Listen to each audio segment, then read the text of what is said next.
স্বাধীনতার পর পশ্চিমবঙ্গ ও তামিলনাড়ুর ইতিহাসে এবারই সবচেয়ে বেশি ভোট পড়ার রেকর্ড তৈরি হয়েছে। প্রথম দফার ভোট গ্রহণে তামিলনাড়ুতে ৮৪.৬৯% এবং পশ্চিমবঙ্গে ৯১.৭৮% ভোট পড়েছে। ২০১১ সালের রেকর্ড ভেঙে এবার দুই রাজ্যেই পুরুষদের তুলনায় নারীদের অংশগ্রহণ ছিল চোখে পড়ার মতো।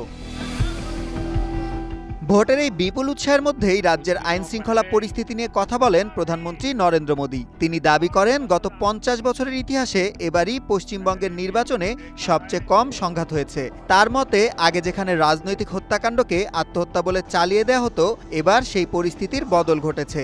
আর এই প্রসঙ্গেই তার ভাইরাল ঝালমুড়ি খাওয়ার উদাহরণ টেনে তৃণমূলকে খোঁচা দেন তিনি। ঝালমুড়ি भी बांटी जाएगी।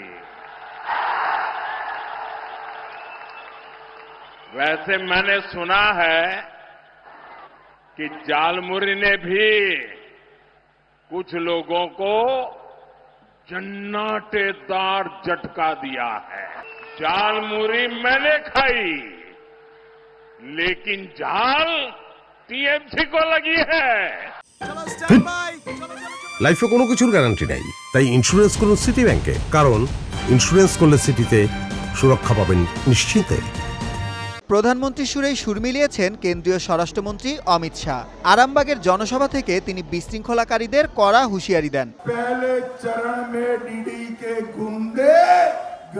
আমি দিদির গুন্ডাদের ২৯ তারিখে বাড়ি থেকে বের না হওয়ার জন্য সতর্ক করে দিচ্ছি। ২৯ তারিখে আরামবাগের মানুষ যদি কোনো ঝামেলায় পড়েন, তাহলে ৫ তারিখের পর আমরা তাদের উল্টো করে ঝুলিয়ে সোজা করে দেব।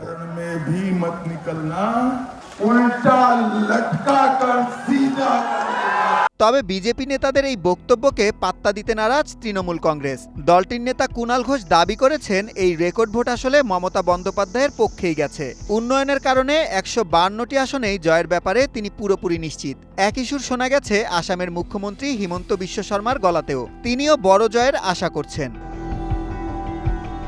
সুলাইমান সবুজ, ওয়ান ইন্টারন্যাশনাল ডেস্ক।